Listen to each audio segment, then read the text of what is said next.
everyone.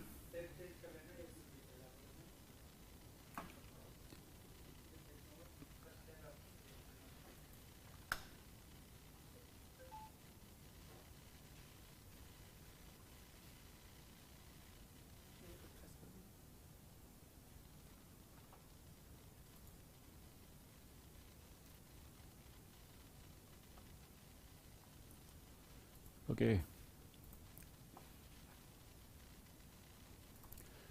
So, welcome you all to this platform and जैसा कि आप देख रहे हैं we are going to start a session कि कैसे हम इंटरनल सिक्योरिटी की प्रिपरेशन करें, है ना। हमें पता है मेंस में इम्पॉर्टेंट है।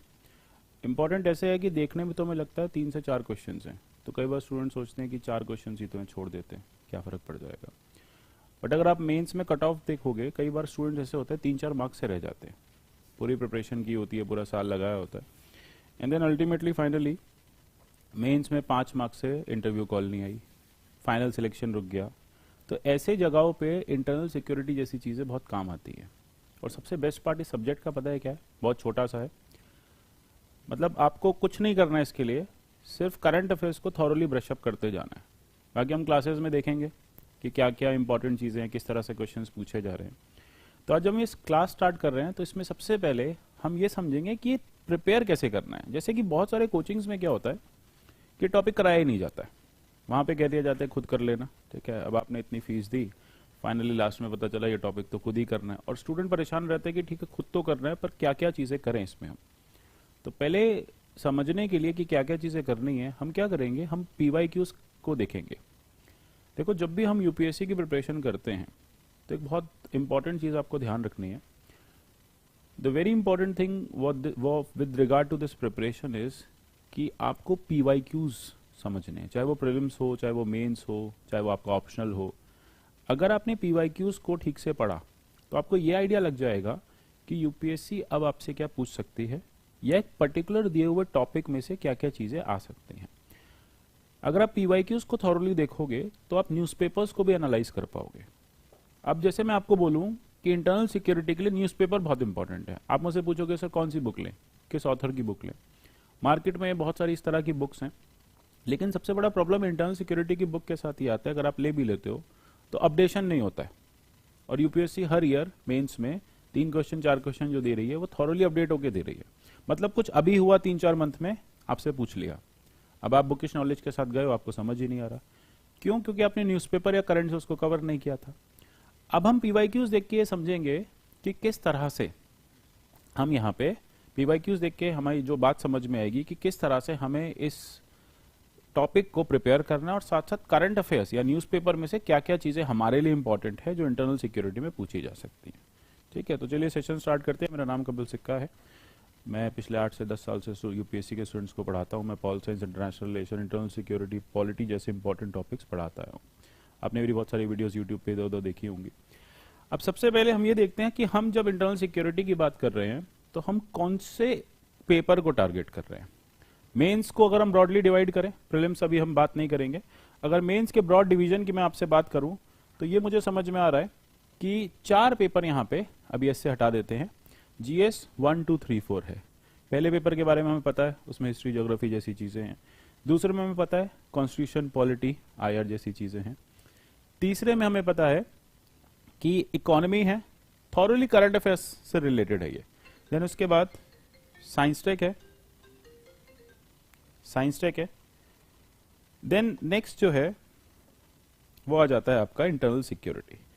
इंटरनल सिक्योरिटी बहुत ज्यादा करंट बेस्ड, करंट ओरिएंटेड है। देन फाइनली आपका आ जाता है एथिक्स। तो हम यहाँ पे GS पेपर 3 के एक सेक्शन की बात आज करेंगे और वो होगा इंटरनल सिक्योरिटी।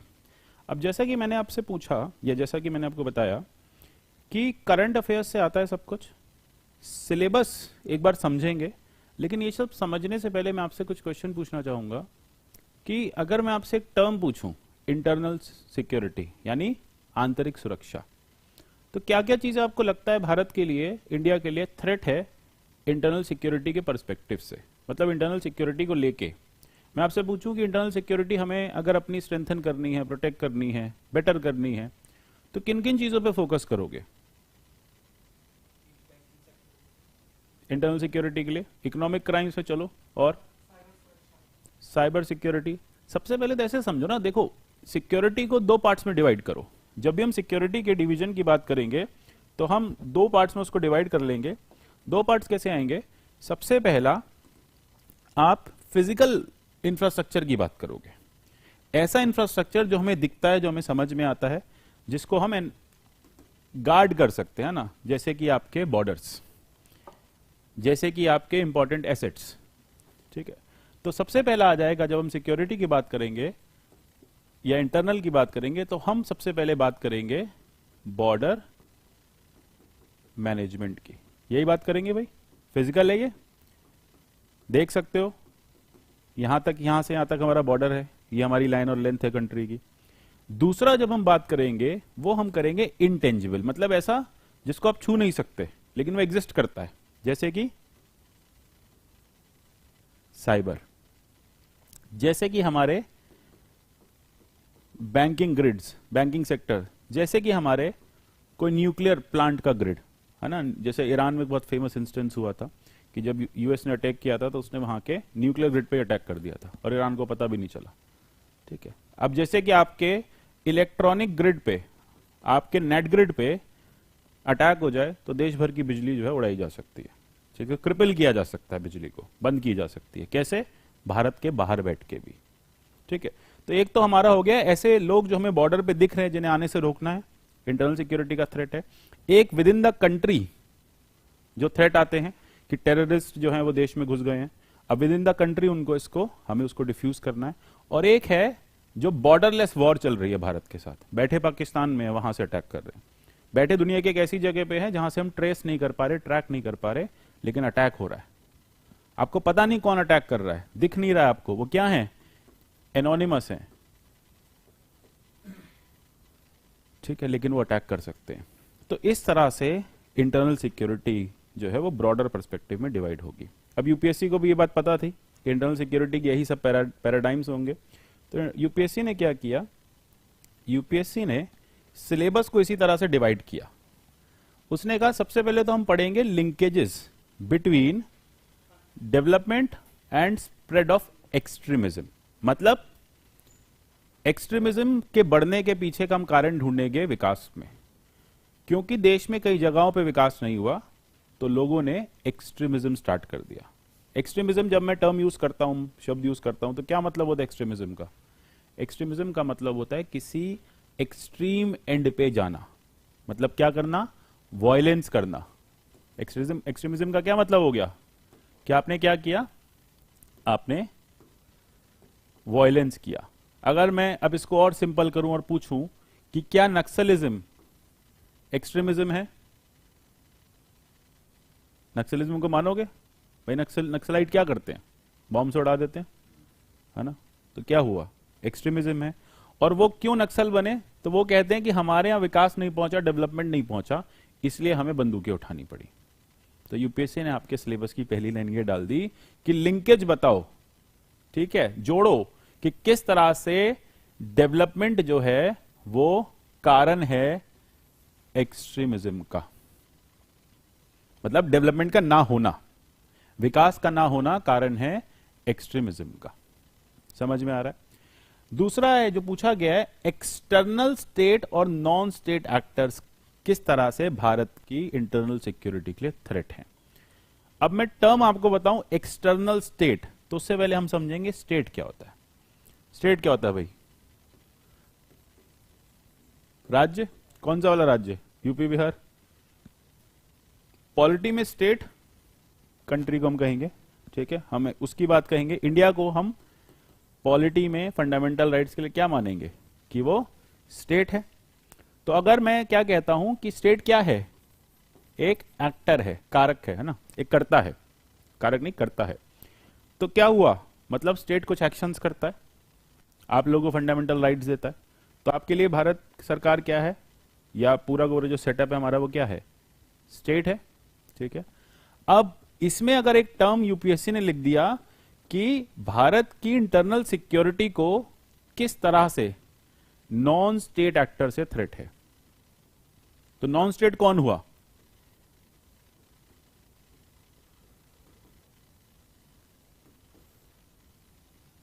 ठीक है, समझे? यानी external state, sorry external state कौन हुआ, इसको करो एक्सटर्नल स्टेट। भारत को किस तरह से एक्सटर्नल स्टेट से, बाहर के राज्यों से थ्रेट है, किससे? बाहर के राज्य में आ गया पाकिस्तान। नॉन स्टेट में आएगा, इसको करेक्ट करो, नॉन स्टेट में आएगा अल-कायदा, ठीक है, ये हो गया नॉन स्टेट, मतलब राज्य नहीं है और भारत पे अटैक कर रहा है, इंटरनल सिक्योरिटी के लिए हमारे थ्रेट है। तो क्या हो गया? ये हो गया नॉन स्टेट, ठीक है। और एक्सटर्नल में क्या आ गई? ऐसी कंट्रीज जो हमारी इंटरनल सिक्योरिटी के लिए थ्रेट है। क्लियर हुआ मैटर? ठीक है ना, बिल्कुल परफेक्ट है, ठीक है, क्लियर हुआ? तो ये हो गया हमारा सेकेंड लाइन सिलेबस का, यानी रोल ऑफ पाकिस्तान, चाइना, ठीक है, रोल ऑफ अल-कायदा या कुछ इस तरह की ऑर्गेनाइजेशन जो टेररिस्ट इन नेचर है, ठीक है। नॉन स्टेट तो यूनाइटेड नेशन को भी बोलेंगे, वो भी नॉन स्टेट हुआ, लेकिन हम यहां पे उनकी बात कर रहे हैं जिनसे हमें थ्रेट है, जिनसे हमें खतरा है। तो किससे खतरा है? अल-कायदा से खतरा होगा, आईएसआईएस से खतरा होगा, ठीक है, या फिर किसी और तरह की टेररिस्ट नक्सलाइट ऑर्गेनाइजेशन से खतरा होगा, ठीक है। तीसरा है कि कम्युनिकेशन नेटवर्क्स कैसे चैलेंज बनते हैं इंटरनल सिक्योरिटी के लिए। समझ रहे हो? कम्युनिकेशन नेटवर्क में क्या क्या है आपके? हर तरह का नेटवर्क, चाहे वो आपका मोबाइल टेलीफोनी हो, इंटरनेट सेटअप हो, तो ये कैसे, ये भी इंटरनल सिक्योरिटी या फिर चैलेंजेस इंटरनल सिक्योरिटी पे किस तरह से कम्युनिकेशन नेटवर्क के थ्रू होता है। जैसे क्या किया, सेटअप ही हैक कर लिया, गवर्नमेंट की वेबसाइट हैक कर ली, ठीक है, बैंक की वेबसाइट हैक कर ली, आरबीआई का सेटअप हैक कर लिया, तो इंटरनल सिक्योरिटी थ्रेट तो है ना, फाइनेंशियल थ्रेट हो जाएगा कंट्री में, हो गया ना थ्रेट। फिर चौथा है role of media, social networking sites in internal security challenges. किस तरह से फेसबुक और ये आपके इंस्टाग्राम वगैरह भी एक तरह से थ्रेट बनते हैं, सोशल मीडिया और उसका चैलेंज। अब अगला जो आता है लाइन सिलेबस का, वो है साइबर सिक्योरिटी के बेसिक्स क्या क्या है ना, मतलब साइबर सिक्योरिटी क्या होती है। अभी हमने क्या पढ़ा? हमने पढ़ा जैसे यहाँ पे थ्रेट्स हैं, तो साइबर सिक्योरिटी कैसे की जाएगी, किस किस तरह से आप साइबर सिक्योरिटी को इंश्योर करोगे, मतलब अपने साइबर स्पेस को प्रोटेक्ट करोगे। क्योंकि अगर आपने अपना साइबर स्पेस प्रोटेक्ट किया तो आपके लिए ये थ्रेट जो हैं वो न्यूट्रलाइज हो जाएंगे। क्लियर है? देन उसके बाद आएगा मनी लॉन्ड्रिंग, उसका प्रिवेंशन, किस तरह से हम मनी लॉन्ड्रिंग और उसके प्रिवेंशन को कर सकते हैं। मनी लॉन्ड्रिंग क्या होता है? मनी लॉन्ड्रिंग मतलब मैं अगर आपको एक टर्म में समझाऊं कि लेटस से किसी भी तरह का अवैध रूप से कमाया पैसा, भाई दो तरह से देखो, हमने क्या किया, हमने अवैध रूप से इलिसिट तरह से पैसे को कमाया,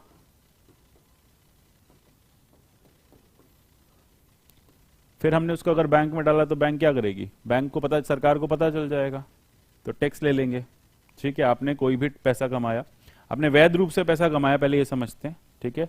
फिर आपने क्या किया, उस कैश को बैंक में डाल दिया, तो गवर्नमेंट को पता चल गया कि आपके बैंक अकाउंट में कैश है, आपने उस पर टैक्स दे दिया, बात खत्म।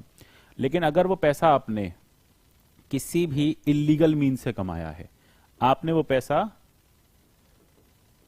टेररिज्म से कमाया है, आपने वो पैसा ड्रग ट्रेड से कमाया है, तो क्या सरकार को जाके बताओगे कि लो जी ड्रग ट्रेड से पैसा कमाया, टैक्स ले लो हमसे, क्या दिक्कत है? सरकार के यहाँ अच्छा यार 100-200 करोड़ कमा लिए, चलो टैक्स दे दो, ऐसा होगा? नहीं होगा ना। तो फिर अब आपको सरकार को छुपाना पड़ेगा, गवर्नमेंट से छुपाना पड़ेगा, और ये छोटा रकम नहीं है कि चलो घर में कैश रख लिया, ये 200-500 करोड़ है, तो इसे तो बैंक में डालना बहुत जरूरी हो जाता है, मतलब इसे वाइट करना जरूरी है कि जिस तरह से हम इसे यूज कर सके। तो फिर इसके लिए क्या होता है? इसके लिए होता है मनी लॉन्ड्रिंग, कि पैसे की धुलाई करो। लॉन्ड्रिंग मतलब कपड़ों की लॉन्ड्री होती है ना, ऐसे ही काले धन को सफेद धन बनाओ। तो अब ये सरकार के लिए एक थ्रेट है, क्योंकि अगर आपको काला धन सफेद करना आ गया और सरकार आपको नहीं पकड़ पा रही है, तो फिर ये जो ड्रग ट्रेड वगैरह है ना, ये बढ़ते जाएंगे, क्योंकि लोगों को पता है कि मैं आराम से 200 करोड़ को वाइट कर लूंगा और इसको यूज कर लूंगा। तो अगर मनी लॉन्ड्रिंग किसी कंट्री में बहुत ज्यादा एक्टिव हो जाती है, बहुत ज्यादा गवर्नमेंट उस पर फोकस या उसको नहीं रोक पाती है तो उसकी वजह से बाकी क्राइम्स भी देश में बढ़ते हैं। क्लियर हो रहा है मैटर? ठीक है, तो इस तरह से ये सिलेबस में हम इसको सब पढ़ेंगे, बहुत डिटेल में पढ़ेंगे। देन उसके बाद लास्ट के 2 पॉइंट्स और हैं कि सिक्योरिटी चैलेंजेस क्या हैं कंट्री के बॉर्डर एरियाज को लेके। अब आप, जब मैं आपसे कहता हूं बॉर्डर एरियाज, ठीक है, ठीक है, अगर मैं आपसे कहता हूं बॉर्डर एरियाज तो क्या याद आता है? पाकिस्तान, चाइना, है ना, बांग्लादेश, म्यांमार, लगभग ये तीनों चारों बॉर्डर्स हैं जहां से हमें कहीं ना कहीं थ्रेट है ना। इसके लिए हमने स्पेशल फोर्सेस भी बनाई हुई हैं, जैसे बीएसएफ बनाया हुआ है, म्यांमार के लिए हमने असम राइफल्स बनाया हुआ है, आईटीबीपी बनाया हुआ है भूटान के लिए, ठीक है। तो ये सारी चीजें इंपॉर्टेंट हो जाती हैं। सशस्त्र सीमा बल बनाया हुआ है, तो अलग अलग फोर्सेस हैं। तो यहाँ पे सिक्योरिटी चैलेंजेस क्या हैं और उनकी मैनेजमेंट कैसे किया जाता है बॉर्डर एरियाज में। यानी जब मैं आपसे, यहाँ पे यूपीएससी कह रही है कि ये बताओ कि बॉर्डर एरियाज में भारत सरकार को, गवर्नमेंट ऑफ इंडिया को क्या प्रॉब्लम्स आती हैं, क्या क्या चैलेंजेस हैं सिक्योरिटी के, ठीक है, क्यों वो सिक्योरिटी नहीं हो पा रही है, या फिर क्या प्रॉब्लम्स है जिसको हम ओवरकम करें तो हमारी सिक्योरिटी बेटर हो जाए। तो ये हो गया सिलेबस। फिर उसके बाद किस तरह से इन एरिया से ऑर्गेनाइज्ड क्राइम भी हो रहा है, किस तरह से ऑर्गेनाइज्ड क्राइम भी हो रहा है। अब जैसे मैं आपको ड्रग ट्रैफिकिंग का फिर से एग्जांपल दूं, भारत के, और यूपीएससी ने पूछा भी था, इंडिया के लिए एक बहुत बड़ा क्राइसिस है, जैसे अभी इंडिया है, ठीक है, मेरी ड्राइंग बहुत खराब है, तो ये क्या है एरिया, ये गोल्डन क्रिसेंट है, ये एरिया क्या है, ये गोल्डन ट्राइंगल है। दो टर्म्स बहुत ज्यादा इंपॉर्टेंट है, बार बार यूज होते हैं करंट अफेयर्स में भी। अब बात आती है, भारत के लिए कहा जाता है कि भारत के वेस्टर्न बॉर्डर पे भी और इंडिया के ईस्टर्न बॉर्डर पे भी, दोनों जगह क्या है, ड्रग ट्रेड की प्रॉब्लम बहुत ज्यादा है। कैसे? अब यहां पे एक कंट्री है ईरान, यहां पे एक कंट्री है अफगानिस्तान, यहां पे एक कंट्री है पाकिस्तान। ये तीनों फेमस है ड्रग ट्रेड के लिए, ड्रग्स को उगाने के लिए। ओपियम बहुत उगाया जाता है, ठीक है, हेरोइन बहुत उगाई जाती है। देन उसके बाद सिमिलरली यहां पे है आपके इस तरह की 3 कंट्रीज। अब फाइनल प्रॉब्लम ये आती है, म्यांमार की बात करें, लाओस की बात करें, हम थाईलैंड की बात करें, तो प्रॉब्लम क्या आ रही है, यहां पे भी ड्रग्स काफी बड़ी मात्रा में उगाया जाता है और सप्लाई किया जाता है, और ये ड्रग ऐसे जाता है यहां से यहां, यहां से यहां। तो किसको प्रॉब्लम हो रही है? पंजाब में इतना सारा ड्रग्स कैसे आ जाता है, मणिपुर के मोरे बॉर्डर पे इतना सारा ड्रग्स कैसे मिल जाता है? क्योंकि दोनों तरफ ऐसी कंट्रीज हैं जो ड्रग्स ही ड्रग्स उगा रही हैं, उनके पास कोई काम ही नहीं है करने के लिए। तो भारत के लिए तो बड़ा चैलेंज है कि आपके देश के दोनों तरफ फ्री ड्रग्स मिल रहा है, मतलब फ्री मतलब कितना चाहे ले लो। तो फिर ऐसे में गवर्नमेंट ऑफ इंडिया की या हमारी सिक्योरिटी फोर्सेस की प्रॉब्लम जो है वो बहुत ज्यादा बढ़ जाती है। यही ऑर्गेनाइज्ड क्राइम का पार्ट बनता है और इसको टेररिज्म से लिंक किया जाता है। कहा जाता है कि ये जो रास्ते हैं, जो रास्ता आपने ड्रग ट्रैफिकिंग के लिए बना लिया एक बार, उसी रास्ते से फिर टेररिस्ट को भी भेज दो, क्योंकि सेफ है तभी ड्रग जा रहा है। उसी रास्ते से गन सप्लाईज भी कर दो, आर्म सप्लाई भी कर दो, तो फिर ये बड़ा चैलेंज बन जाता है सिक्योरिटी को लेके। मैटर समझ में आया? ठीक है, तो एक तो ये हो गया सिलेबस। और लास्ट लाइन सिलेबस की कहती है कि और कौन कौन सी सिक्योरिटी फोर्सेस और एजेंसीज हमने बनाई हैं और उनके क्या काम है, क्या मैंडेट है, का मतलब है क्या ड्यूटी है उनकी, वो किस तरह से वो फाइनली काम कर रही हैं। क्लियर हो रहा है? ठीक है, ऑनलाइन स्टूडेंट समझ में आ रहा है? ठीक है, परफेक्ट है। अब चलो यूपीएससी में हमने क्या समझा, सिलेबस इंटरनल सिक्योरिटी का। सिलेबस के बाद हमारे लिए एक सबसे इंपॉर्टेंट बात हो जाता है जो आज हम करेंगे, वो देखेंगे प्रीवियस ईयर क्वेश्चंस कैसे आ रहे हैं, क्या पूछा जा रहा है हमसे, क्या पूछा जा रहा है, तो उससे हमें पता चल जाएगा कि क्या पूछा जा सकता है। ठीक है, तो हमें न्यूज़पेपर से कैसे प्रिपरेशन करनी है। जैसे कि सबसे पहली चीज आप देखोगे, अभी 2021 का पेपर है, keeping in view India's internal security, यानी इंडिया की इंटरनल सिक्योरिटी को ध्यान में रखते हुए आप ये बताइए कि साइबर अटैक्स किस किस तरह के हो रहे हैं और किस तरह से हमें कुछ मेजर्स लेने चाहिए। साइबर अटैक क्या हुआ? कोई भी ऐसा अटैक जो किसी साइबर मीन से किया जाए, कोई भी ऐसा अटैक जो इंटरनेट के थ्रू किया जाए, वो साइबर अटैक हो गया। तो अब ये आपको कोविड के टाइम में बहुत सारे साइबर अटैक्स हो रहे थे। पेगासस तो खैर चलो, वो तो आपको साइबर अटैक इसलिए नहीं माना कि वो किसी की इंडिविजुअल ब्रीच ऑफ प्राइवेसी हो रही है, हमने ये छोड़ दिया, चलो। लेकिन ऐसे बहुत सारे साइबर अटैक्स हैं जो अलग अलग जगहों पे, तमिलनाडु में हुआ, अलग अलग जगहों पे हो रहे थे। तो अब इंडियन गवर्नमेंट के लिए कंसर्न बढ़ गई ना कि इतने सारे साइबर अटैक्स कैसे आने लग गए, कैसे होने लग गए। तो अब यहां पे आपसे पूछा है कि जो अभी रिसेंटली साइबर अटैक्स हुए हैं उसका इंपैक्ट बताओ, उससे क्या प्रभाव पड़ा है, क्या इंपैक्ट आएगा वो बताओ। ठीक है, दूसरी बात ये बताओ कि कैसे इनको रोका जा सकता है। तो इसको हम डिटेल क्लास में समझेंगे कि साइबर अटैक्स होते क्या हैं, गवर्नमेंट ऑफ इंडिया के पास क्या क्या इंफ्रास्ट्रक्चर है इसे रोकने के लिए, जैसे स्वच्छ साइबर केन्स हैं, CERT है, ये सारी चीजें बहुत डिटेल में पढ़ेंगे ना, ये टेक्निकल चीजें हैं।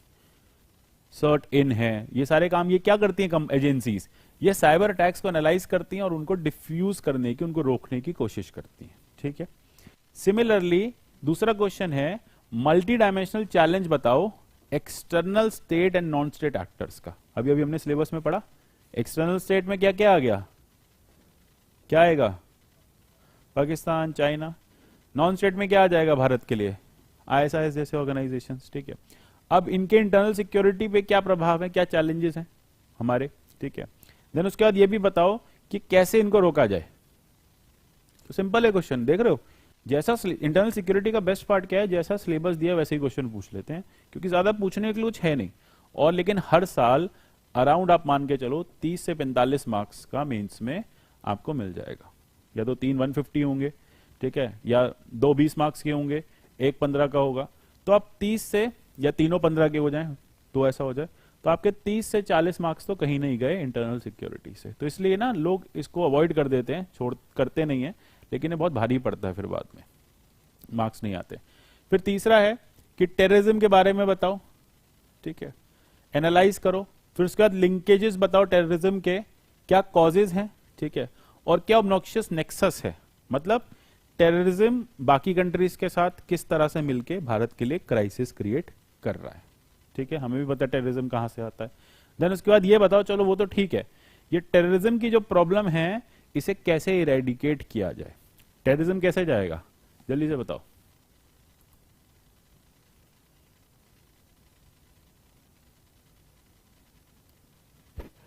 ठीक है, कैसे आएगा टेररिज्म, भाई सिक्योरिटी फोर्सेस, बॉर्डर आपको स्ट्रेंथन करने पड़ेंगे, फिर इंटरनल सिक्योरिटी मैनेजमेंट करना पड़ेगा, फिर सर्विलांस बढ़ाना पड़ेगा, साइबर सर्विलांस बढ़ाना पड़ेगा, फिर इनके जो स्लीपर सेल्स होते हैं उनको पकड़ना पड़ेगा। क्वेश्चन और आता है ओवरग्राउंड वर्कर, मतलब ऐसे लोग जो टेररिस्ट की हेल्प करते हैं, देखे ना मूवीज वगैरह में कि कैश सप्लाई कर देते हैं, अपने घर में रख लेते हैं, तो ये क्या होते हैं, ओवरग्राउंड वर्कर्स होते हैं। ये यूपीएससी ने पूछा भी था कि इनका क्या प्रॉब्लम है, इसको देखेंगे आगे, समझ में आ रही बात। ठीक है, तो क्वेश्चन बहुत सिंपल स्ट्रेट फॉरवर्ड आ रहे हैं।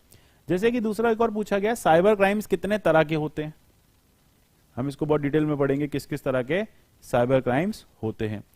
फिर ये पूछ रहे हैं कि किस तरह से इस प्रॉब्लम को आप हटा सकते हो या फिर डील कर सकते हो, साइबर क्राइम की प्रॉब्लम को आप किस तरह से डील करोगे। फिर दूसरा एक और क्वेश्चन पूछा है कि इफेक्टिव बॉर्डर मैनेजमेंट की बात है, ठीक है, किस तरह से इफेक्टिव बॉर्डर मैनेजमेंट जो है वो किया जा सकता है। और सबसे बड़ी बात है जो लोकल्स हैं, मतलब जैसे बॉर्डर एरिया के जो लोग हैं वो मिलिटेंट को जो सपोर्ट करते हैं उनको रोकने के लिए क्या करना चाहिए, किस तरह से इस पूरे के पूरे सिनेरियो को डील करना चाहिए, क्या होना चाहिए बताओ,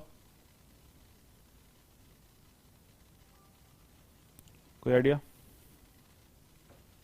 भाई लोकल लोगों से पूछो क्या प्रॉब्लम है, क्यों साथ में मिल रहे हो, जॉब्स की प्रॉब्लम है, जॉब्स ले लो, ठीक है, डेवलपमेंट कर देते हैं आपके स्टेट में, भाई लोग अगर डेवलपमेंट मिल जाएगा उनको तो वो क्यों इन लोगों के साथ जाएंगे। एम्प्लॉयमेंट अपॉर्चुनिटीज परफेक्ट, बिल्कुल, है ना, अवेयरनेस दो कि भाई ये लोग ठीक नहीं है, किस तरह से थ्रेट देते हैं भारत को। तो सबसे बड़ा तो डेवलपमेंट और एम्प्लॉयमेंट, जब डेवलपमेंट और एम्प्लॉयमेंट हो जाएगा तो किसका मन करेगा टेररिज्म के साथ जाने का, हर कोई सोचेगा ना अच्छी लाइफ जिए, तो हर कोई जाएगा और उन जॉब्स को करेगा। ठीक है, और दूसरी बात है, सबसे बड़ी बात है कि क्वेश्चन ये भी पूछा है कि किस तरह से फेवरेबल परसेप्शन बनाएं, किसके अगेंस्ट, लोकल के साथ। परसेप्शन का मतलब है किस तरह से लोकल्स को समझाएं कि भारत सरकार आप ही की है, आप गवर्नमेंट ऑफ इंडिया के ही पार्ट हो, गवर्नमेंट के ही पार्ट हो, तो कॉन्फिडेंस रखो अपनी गवर्नमेंट में, गवर्नमेंट जो करेगी आपके लिए अच्छा करेगी। तो इस तरह से ये मेजर्स हम क्लास में डिस्कस करेंगे डिटेल में। अभी हम क्वेश्चंस ना ऊपर ऊपर से देख रहे हैं जिससे कि आपको समझ में आ जाए किस तरह की बातें पूछी जा रही हैं।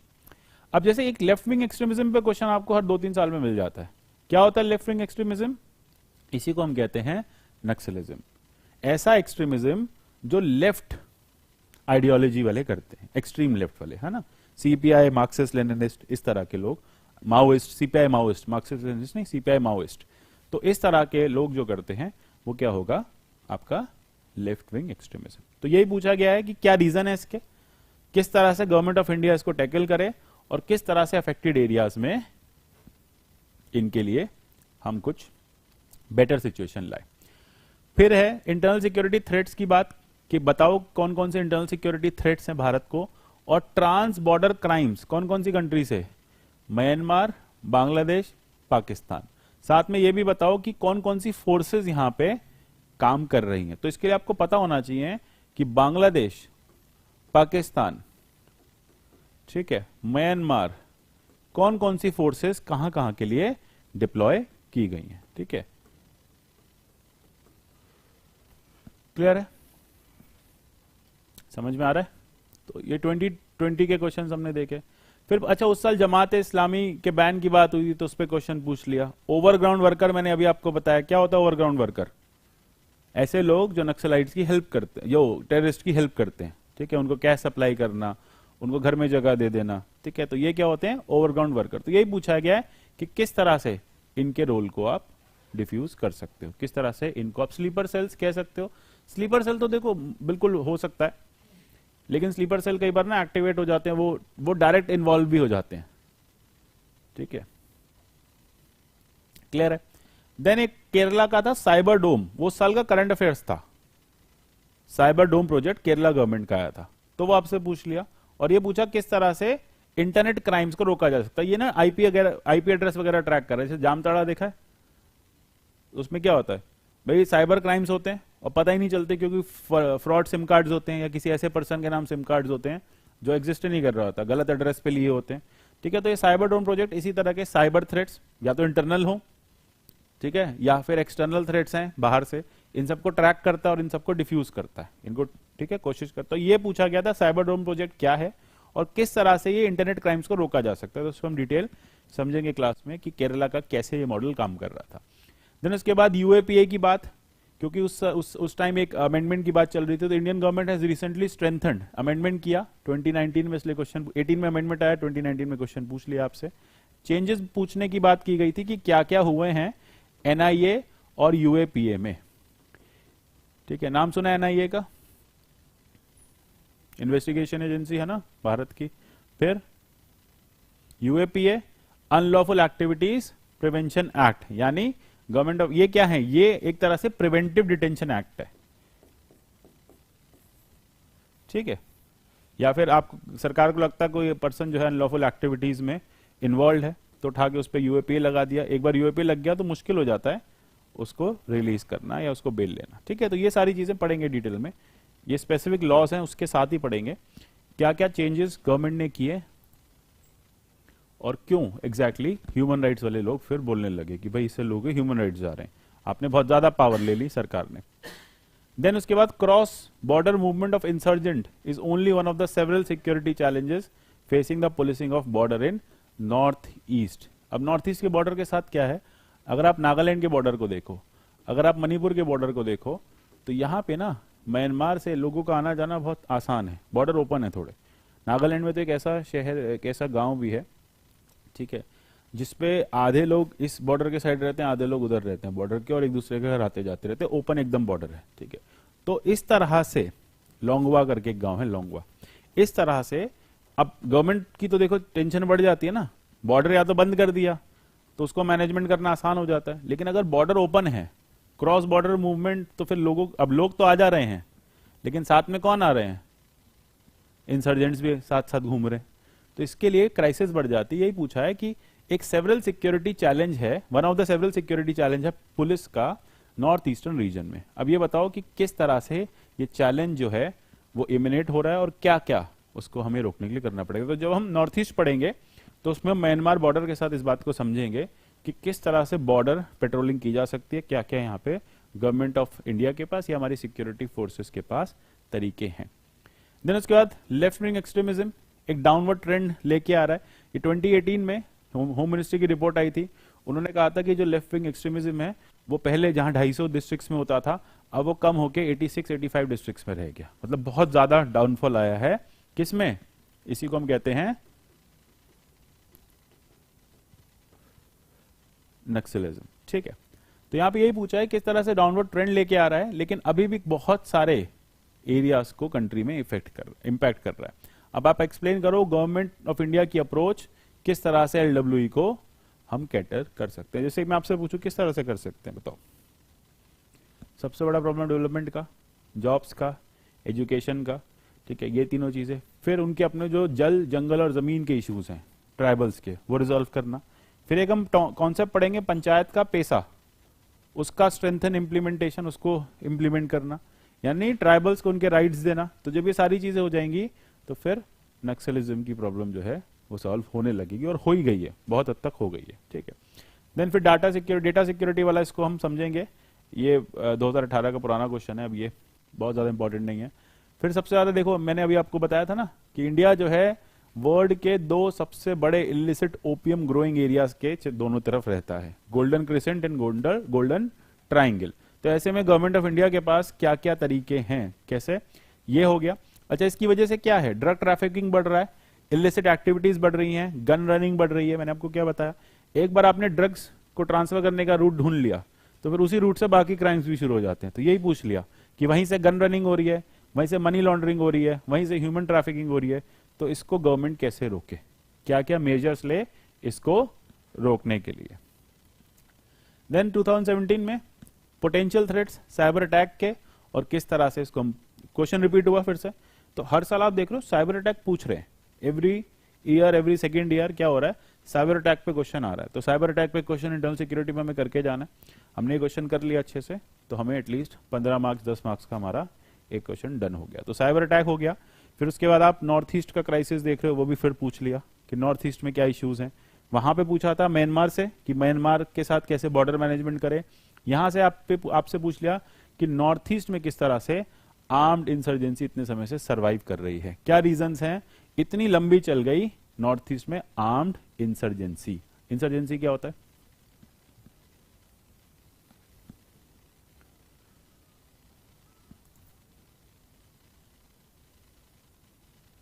क्या होता है बताओ। इंटरनली जब आप गवर्नमेंट के अगेंस्ट वेपन्स उठा लेते हो तो उसको हम इंसर्जेंसी कहते हैं। उसमें आपने इंटरनली क्या शुरू किया, आपने एक तरह से, जिसको हम बाहर से आने वाले थ्रेट को टेररिज्म कहते हैं, वही जब इंटरनल मैटर शुरू हो जाता है उसको हम इंसर्जेंसी कहते हैं। ठीक है, तो अब क्या हो रहा है, नॉर्थ ईस्ट में इतने लंबे टाइम हमने देखा कि इंसर्जेंसी जो है बहुत ज्यादा रही। बहुत सारे ऐसे टेररिस्ट ऑर्गेनाइजेशन है जो वहां पर क्या कर रहे थे, थ्रेट्स, ठीक है, बॉम्बिंग, लोगों को मारना, ड्रग ट्रैफिकिंग। ठीक है, वो देखी थी मूवी उरी में सर्जिकल स्ट्राइक करके आए थे उधर। तो उस तरह से जब स्टार्टिंग में आई, सबसे पहले जो मणिपुर वाली साइड था जब मूवी स्टार्ट हुई थी, तो अल्टीमेटली ये होता है आपका कि इंसर्जेंसी की वजह से एक इंटरनल सिक्योरिटी थ्रेट बना रहता है, भाई पीस नहीं रहता, ठीक है, लोगों को डर रहता है। तो आर्म्ड इंसर्जेंसी मतलब आर्मामेंट्स लेके इंसर्जेंट्स जो हैं, भाई नक्सलिज्म तो देखा है ना कैसे चलता है, तो सिमिलरली ऐसे ही है नॉर्थ ईस्ट की आर्म्ड इंसर्जेंसी। देन उसके बाद मॉब वायलेंस पे क्वेश्चन आ गया। मॉब वायलेंस क्या हुआ, भीड़ जहां पे उग्र हो जाती है, किसी को मार देती है, तो वो क्या हुआ, मॉब वायलेंस, की भीड़ ने किसी रीजन की वजह से किसी को मार दिया। तो ये मॉब वायलेंस को लेके क्वेश्चन इसलिए पूछा क्योंकि उस समय ना बहुत बड़ी प्रॉब्लम हो रही थी 2016 में। तो ये एक क्वेश्चन ऐसा है जो आपको रिपीटेड नहीं दिखेगा, क्योंकि अभी प्रॉब्लम मोर और लेस जो है कंटेन कर ली गई है। फिर उसके बाद फिर टेररिज्म पे क्वेश्चन आ गया। टेररिज्म किस तरह से भारत के लिए एक बड़ा चैलेंज है, और कैसे आप टेररिस्ट फंडिंग को रोक सकते हैं। तो कैसे रोक सकते हैं, सबसे पहले तो मनी लॉन्ड्रिंग जैसी चीजों को बंद कराया जाए, है ना। जब तक मनी लॉन्ड्रिंग बंद नहीं होगा, टेररिस्ट लोगों को पैसा मिलता रहेगा। ठीक है, अच्छा क्वेश्चन इसलिए भी था, उस ईयर डिमोनेटाइजेशन भी हुआ था, तो वो भी एक तरीका बताया जा रहा था कि इससे भी आप टेररिज्म को रोक सकते हैं। तो इस तरह से क्वेश्चन बहुत लिंक्ड है करंट अफेयर से, समझ में आ रही चीजें। ठीक है, तो क्वेश्चन बहुत ज्यादा लिंक्ड हैं, और इस तरह के अगर आप क्वेश्चंस समझेंगे, इस तरह के क्वेश्चंस अगर आप, मतलब इस तरह से अगर आप करंट अफेयर्स की प्रिपरेशन करेंगे, तो आपका इंटरनल सिक्योरिटी साथ साथ प्रिपेयर होता जाएगा। इसके लिए आपको बहुत ज्यादा कुछ एक्स्ट्रा बुक्स नहीं पढ़नी, बाकी सारी चीजें आपको यहाँ प्रोग्राम में मिल जाएंगी। जैसे एक टर्म था हॉट परसूट और सर्जिकल स्ट्राइक, ये तो सबको पता है क्या होता है, तो ये उस ईयर हुआ था तो पूछ लिया। अब इसके साथ एक हॉट परसूट का केस भी पूछ लिया। जैसे कि अगर मैं आपसे बोलूं हॉट परसूट क्या होता है, मतलब एक परसूट, परसूट मतलब किसी को भाग के पकड़ना। अब भागते भागते हम उसकी टेरिटरी में घुस गए, जैसे कि उरी में हमने देखा था ना सर, कि गए और वहां से उनके अंदर जाके, उनके एरिया में जाके उनको मार के वापस आ गए, तो ये क्या हुआ, हॉट परसूट हो गया। सर्जिकल स्ट्राइक्स क्या हुई कि आपने एक पर्टिकुलर एरिया में, एक एरिया सर्जिकली, भाई सर्जिकल मतलब जहां पे जैसे मेडिकल होता है ना, सर्जरी होती है, तो जहां पे प्रॉब्लम होती है वहीं की जाती है, तो इसमें तो आपने उसी एरिया को टारगेट किया है जो आपके लिए एकदम डिमार्केटेड था, ठीक है। देन उसके बाद इसको हम पढ़ेंगे बहुत डिटेल में। टेररिज्म फिर से क्वेश्चन आ गया, बॉर्डर मैनेजमेंट फिर से क्वेश्चन आ गया, क्वेश्चन रिपीट हो रहे हैं, क्वेश्चन ही नहीं है इनके पास, ठीक है। फिर इंटरनेट सोशल मीडिया किस तरह से मिसयूज हो रहा है, किस तरह से थ्रेट्स आपको रोकने हैं। देन उसके बाद ये एफ्सपा, हाँ एफ्सपा एक क्वेश्चन काफी टाइम के बाद आया, मतलब काफी टाइम से आया नहीं है। Arm forces special powers act, इसको हम डिटेल में पढ़ेंगे, क्यों ये नागालैंड के लिए लाया गया था और किस तरह से अब ये जम्मू एंड कश्मीर बाकी एरियाज पे भी इंप्लीमेंटेशन इसका है, ठीक है। फिर एक क्वेश्चन था रिलीजियस इंडोक्ट्रिनेशन का वाया डिजिटल मीडिया। क्या मतलब है रिलीजियस इंडोक्ट्रिनेशन का, मतलब धर्म के नाम पे बच्चों को बहकाया जा रहा है, ठीक है, उनको ISIS ज्वाइन कराया जा रहा है, ठीक है। तो ये बेसिकली यहां पे पूछा गया था कि किस तरह से, उस समय ना बहुत केसेस हुए थे कि फेसबुक से रिक्रूटमेंट चल रहा है। अब एक बैंगलोर में बैठा बच्चा जो है फेसबुक से ISIS के कांटेक्ट में आया और थोड़े दिन बाद घर से गायब हो गया, तो बाद में वो सीरिया में मिला। तो ये प्रॉब्लम उस टाइम बढ़ रही थी कि यूथ जो है इस तरह से ज्वाइन कर रहा था, तो किस तरह से आप इसको रोक सकते हैं, ठीक है। तो ये सारी चीजें यहां पे पूछी गई थी। देन उसके बाद नेक्स्ट हो जाता है कि डेवलपमेंट को लेके गवर्नमेंट किस तरह से काम करे जिससे नक्सलवाड़ी एरियाज की जो प्रॉब्लम है वो सॉल्व हो जाए। तो ये सबसे पहला टॉपिक ही था ना, डेवलपमेंट एंड एक्सट्रीमिज्म। फिर उसके बाद डिजिटल आर्म फोर्स की बात की गई। डिजिटल आर्म फोर्स क्या हुई, एक तरह से ऐसी फोर्स, भाई आपके पास फिजिकल आर्म फोर्स है ना, हमारे यहाँ जब बात आती है फिजिकल आर्म फोर्सेस की तो हमारे पास सारे आर्मीज हैं, लेकिन जब बात आती है डिजिटल आर्म फोर्स की तो अभी हमें एक ऐसी आर्मी क्रिएट करनी है जो डिजिटल अटैक, साइबर अटैक्स से लड़ पाए। ये एफसो हमेशा न्यूज में रहता है, परफेक्ट, हाँ बिल्कुल हटाया जा रहा है, हल्के हल्के करके कई जगह से हटा दिया है। जहां जहां पे देखो सिचुएशन ठीक होती जा रही है ना, वहां से एफसपा हटाया जा रहा है। Arm forces special power act में क्या है, आर्म फोर्सेस को कुछ स्पेशल पावर्स दी गई हैं कि आप इस एरिया में आराम से काम कर सकते हो, आपको कोई रोक टोक नहीं होगी, आपको क्या करना है, बस टेररिज्म खत्म करना है, ठीक है। देन उसके बाद फिर वही नेबरहुड पे क्वेश्चन कि हमारे आसपास नेबरहुड में जो हो रहा है उससे हमारी कंट्री पे इंपैक्ट पड़ रहा है। अब देखो कल को पाकिस्तान में डिस्टेबलाइजेशन हो जाएगा, सरकार खत्म हो जाएगी, पाकिस्तान में अगर दंगे हो जाएंगे तो लोग भागने लगेंगे इंडिया की तरफ, ठीक है। तो इसलिए यही पूछा गया है कि जो आसपास की सोसाइटी में जो क्राइसिस है, अब बांग्लादेश में क्या होता है, बांग्लादेश में जैसे जब ईस्ट पाकिस्तान की वॉर हो रही थी 1965-66 के बाद, जब 71 की वॉर हुई तो वहां पे क्राइसिस शुरू और लोग भाग भाग के सब असम में घुसने लग गए, मिजोरम में घुसने लग गए, ठीक है, तो इस मेघालय में आने लग गए। तो ये जब जब नेबरहुड में कोई क्राइसिस होगी उससे क्या होता है कि क्राइसिस आपको अपने देश में दिखती है, तो वहां लोग भाग भाग के सब भारत में आते हैं। तो इसके लिए यही पूछा है कि आप किस तरह से इसको डील कर सकते हैं। अच्छा एक क्वेश्चन और था एयर स्पेस को लेके कि किस तरह से एयर स्पेस, ये क्वेश्चन आ गया, एयर स्पेस को आप बंद कर सकते हैं, ये हमने बंद किया था ना, जैसे हम पाकिस्तान के लिए बंद कर दें एयर स्पेस, जैसे पाकिस्तान ने बंद किया था अभी हमारे लिए, तो हमें दिक्कत हो रही थी, तो हमें सारी फ्लाइट जो है दूसरी जगह से लानी पड़ रही थी। तो ये एयर स्पेस वाला मैटर है, इसको हम इंटरनेशनल लॉ के साथ पढ़ेंगे। फिर वही इलीगल ट्रांस बॉर्डर माइग्रेशन, ये एक हो जाता है। फिर चाइना पाकिस्तान के केस में CPC, ये क्वेश्चन जो था उस टाइम वैसे IR का था, यहां पूछ लिया गया था, ठीक है, इकोनॉमिक कॉरिडोर का, ये इंटरनेशनल रिलेशन का क्वेश्चन है। तो कुल मिला के मैं बात समझ में आ रही है, इतने साल में जब से इंटरनल सिक्योरिटी लगभग 7-8 साल से इंट्रोड्यूस हुआ है, बहुत ज्यादा कोई क्वेश्चन नए हैं नहीं। फिर साइबर क्वेश्चन आ गया, फिर साइबर थ्रेट आ गया, फिर से पूछा गया साइबर वॉरफेयर क्या होता है, साइबर थ्रेट क्या होता है। साइबर वॉरफेयर मतलब जिससे आप साइबर थ्रेट को लड़ सकते हो, आपके पास एक डिजिटल आर्मी होगी, ठीक है, वो साइबर वॉरफेयर को कंटेन करेगी। सिमिलरली क्या थ्रेट्स हैं, कैसे उसको रोका जा सकता है, ठीक है। देन उसके बाद ये एक ऐसा क्वेश्चन था जो पॉलिटी का था और यहां पूछ लिया, आर्टिकल 244 मतलब panchayat extension to basically schedule area, schedule 5 का क्वेश्चन था ये। आर्टिकल 244 क्या देता है, शेड्यूल 5 को पावर देता है। तो यहां पे पूछ लिया गया शेड्यूल 5 किस तरह से ऑपरेट होता है शेड्यूल 5 से, किस तरह से नक्सलिज्म की प्रॉब्लम को टैकल किया जा सकता है, किस तरह से नक्सलिज्म को रोका जा सकता है। समझ में आ रहा है? ठीक है, तो इस तरह के क्वेश्चंस आप देख रहे हैं, बहुत ज्यादा सिंपल, बहुत स्ट्रेट फॉरवर्ड क्वेश्चंस हैं। बार बार मैं कह रहा हूं करंट अफेयर्स। अब सोर्सेज इसके लिए क्या बचते हैं, कैसे पढ़ें इसको, ये एक बड़ा चैलेंज हो जाता है। तो देखो, पढ़ने के लिए हमारे पास न्यूज़पेपर एक सोर्स है, और उसके अलावा जैसे आप करंट अफेयर्स जो कर रहे हो, वहीं से टॉपिक्स कवर हो जाएंगे, क्योंकि वहीं पे आपको डेटा मिल जाएंगे, वहीं पे आपको पॉइंट्स मिल जाएंगे। कुछ क्वेश्चन जो हर साल रिपीट हो रहे हैं वो आपका नोट्स में मिल जाएंगे, जैसे कि आप साइबर वाले क्वेश्चंस देखेंगे, हर साल रिपीट हो रहे हैं। जैसे आप नक्सलिज्म का क्वेश्चन देखेंगे, हर 2-3 साल में आ जाता है। तो इस तरह से ये बात, मतलब इस तरह से इसको प्रिपेयर करना काफी आसान हो जाएगा। ठीक है, अब डाउट्स क्या क्या हैं आप लोगों के, डाउट्स बताओ।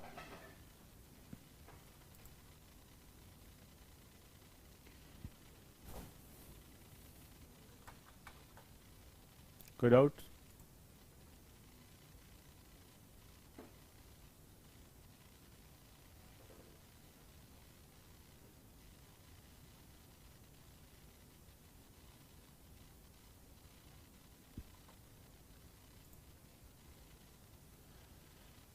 ठीक है ना, परफेक्ट है। तो क्लैरिटी आ गई है, मतलब हमसे क्या पूछा जा रहा है ना। सिंपल है, बहुत इजी है, और 30-40 मार्क्स तो ऐसे ही आ जाते हैं मेंस में इससे। अगर आप इसको देखो, मेंस के ना एक चीज ध्यान रखना, मेंस क्रैक करने का एक सबसे बढ़िया तरीका, जो आपका आपके वैसे टॉपिक्स हैं, जो स्टैटिक टॉपिक्स हैं, पॉलिटी, इकोनॉमी, वो तो करने ही करने हैं, लेकिन अगर ये टॉपिक्स अच्छे से कर लेंगे ना, तो इस पे एज मिल जाता है आपको। तो इससे क्या हो जाता है कि आपके जो एक्स्ट्रा मार्क्स आ जाते हैं, मतलब एक्स्ट्रा जिस तरह से आप और उसे बेटर स्कोर कर पाते हो, वो आप इन आंसर्स में कर पाते हो, इनको इन टॉपिक्स में कर पाते हो। तो इससे फिर आपको ये बेनिफिट हो जाएगा, अगर आप ये एरियाज अच्छे से करके जाओगे, चाहे वो डिजास्टर हुआ, इंटरनल सिक्योरिटी हुआ, साइंस एंड टेक्नोलॉजी हुआ, तो आपको ऑटोमेटिकली बेनिफिट मिलेगा और से, और आप अच्छे मार्क्स को सिक्योर कर पाओगे। ठीक है, तो आई गेस कोई डाउट ऐसा है नहीं। पीटी में इसका देखो बहुत ज्यादा यूज नहीं होगा। पीटी में यूज यही होगा कि जो इसमें हम फैक्ट्स पढ़ रहे होंगे ना, जैसे साइबर सिक्योरिटी के हम कुछ फैक्ट्स पढ़ रहे होंगे, साइबर स्वच्छता मिशन, ठीक है, CRTIN जैसी चीजें, तो हो सकता है उसमें से पीटी में कोई क्वेश्चन आ जाए, कोई एक टॉपिक आ जाए। ठीक है,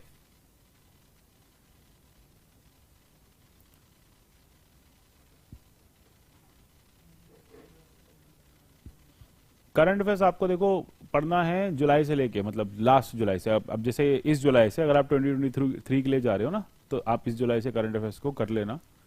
मई और जून जुलाई से, मतलब जून जुलाई से भी कर लोगे तो हो जाएगा। इसके साथ होगा कवर, इंटरनल सिक्योरिटी वाले कवर हो जाएंगे। ठीक है ना, ठीक है, ओके, परफेक्ट है। मिलते हैं फिर कल क्लास में, कंटिन्यू करते हैं। चलो, टेक केयर एवरीवन।